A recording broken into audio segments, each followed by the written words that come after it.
I ask you to picture self-care, what comes to mind? If you've spent any time on social media over the last few years, it's probably a scene like this one. A bubble bath, mood lighting, a glass of Pinot Noir, and your favorite movie playing in the background. It looks soft, it looks peaceful, it looks like an aesthetic daydream. Now let me show you what self-care actually looks like in real life. A fully stocked fridge, a well-written out meal plan, a clean counter, and fresh groceries ready to go. Obviously, one version of that self-care gets 1 million likes on Instagram. And I'll be real and say that after a long week, one of those sounds a lot better than chopping onions on a Sunday afternoon. But as a dietitian that's worked with hundreds of clients, I'm going to tell you something that might counter a lot of what you've seen online. The greatest act of self-care is not a luxurious, rare escape from your life. For many people, self-care is the small, boring, foundational habits that sustain your life. We've complicated self-love to the point where it feels unattainable. We've been conditioned to think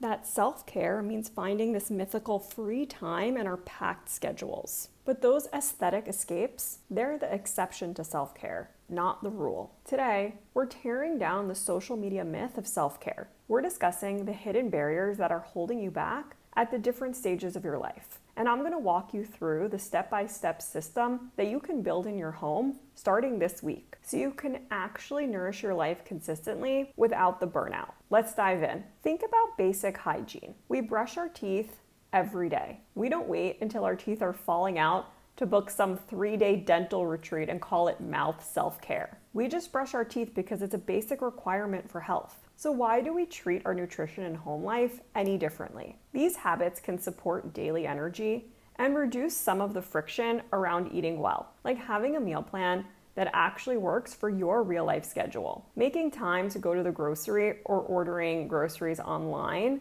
so that you're not staring at an empty fridge at 7 p.m. on a Tuesday. Filling your kitchen with foods that nourish you and that you actually like eating. It's sitting down at the end of the day, turning off the noise, and eating dinner. These moments seem mundane and they don't really make great TikToks. But in my professional experience, these are the habits that can make or break a person's health journey. When food is not planned and readily available, many people find themselves relying on a quick fix like last-minute options and find mealtime to be quite stressful. So why is this so hard to do? Why do we constantly neglect the basics? It comes down to the barriers. And depending on what season of life you're in, the barriers could look different. Over the years, I've noticed that people hit very specific roadblocks depending on their household setup. See if you recognize yourself in one of these 3 stages. First, the single adult redefining luxury. If you're single, theoretically, self-care seems simple, right? You only have yourself to look after. Some single clients tell me that work and social commitments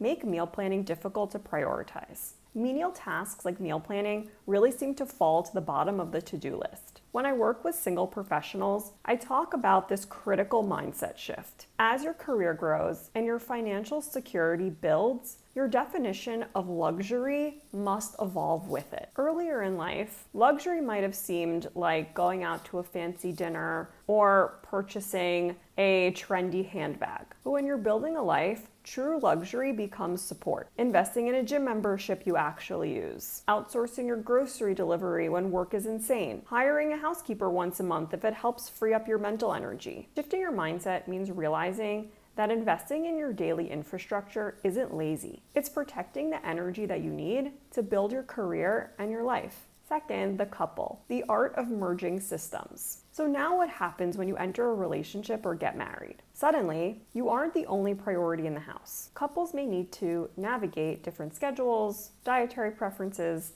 and nutrition needs. The barrier here is friction. If one partner has a dietary restriction that the other doesn't, or one wants to eat at 6 o'clock and the other wants to eat at 8 o'clock, mealtime starts to become a negotiation. Self-care as a couple means learning how to merge your systems. It's sitting down together, learning where your tastes and your needs overlap, and building a menu together that serves both of you. Third, the parent.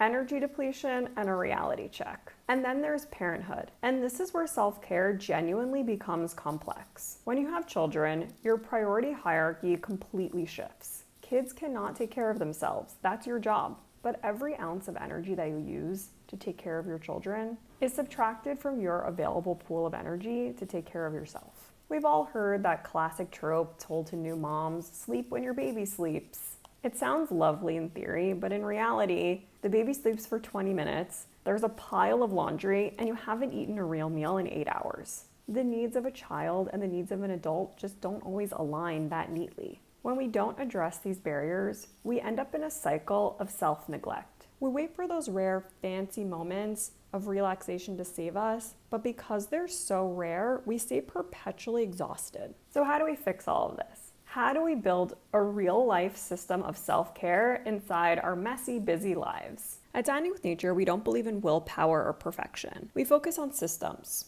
support systems, home systems, habit systems. A good system runs on structure, but with flexibility. That's what makes a habit sustainable over months and years. Habits often become automatic through repeated behaviors in consistent context. To show you what this looks like, let's break down one of the ultimate acts of self-care, the grocery and kitchen system. There is truly nothing that screams self-care more than walking into your kitchen with a fully stocked fridge and knowing exactly what you're going to eat without decision fatigue. For many people, a stocked kitchen and a short list of go-to meals makes dinner a lot easier. But keeping a home consistently stocked with fresh food in today's fast-paced world is a massive challenge. It requires a strategy. For many households, shopping, storage, cost, and time can make keeping food on hand challenging. Here's my 4-step framework. Step 1. Stock your core infrastructure. Before you can even think about this week's meals, your kitchen needs its baseline. You should always have basic, reliable equipment: pots, pans, cutting boards, and measuring tools, along with a stocked pantry of spices, herbs, grains, and oils. When your pantry has the basics, the weekly grocery run isn't about starting from scratch. It's simply about buying the fresh ingredients you need to supplement and complete a dish. Step 2. Set a fixed planning window. Designate one specific day and time each week to sit down and make a plan. It could be Thursday night after work or Saturday morning over coffee. At first, this step will take some deliberate time and mental effort. But over time, as you build out a menu of meals that your family loves, this process goes on autopilot. The process becomes more familiar and less active planning. All in all, meal planning has been associated with greater dietary variety and better diet quality. Your planning session is going to end with creating a targeted grocery list by taking the inventory of what's in your kitchen and pantry. Step 3, protect your energy. Here is my non-negotiable rule. Never go to the grocery without a list. Walking into a grocery store without a list guarantees decision fatigue, impulse buying, and missing key ingredients that sets you up for frustration later in the week. A list serves as a memory aid. It helps structure your meals and may reduce unplanned purchases. Frequent grocery list use has been associated with better diet quality. And here's my secret.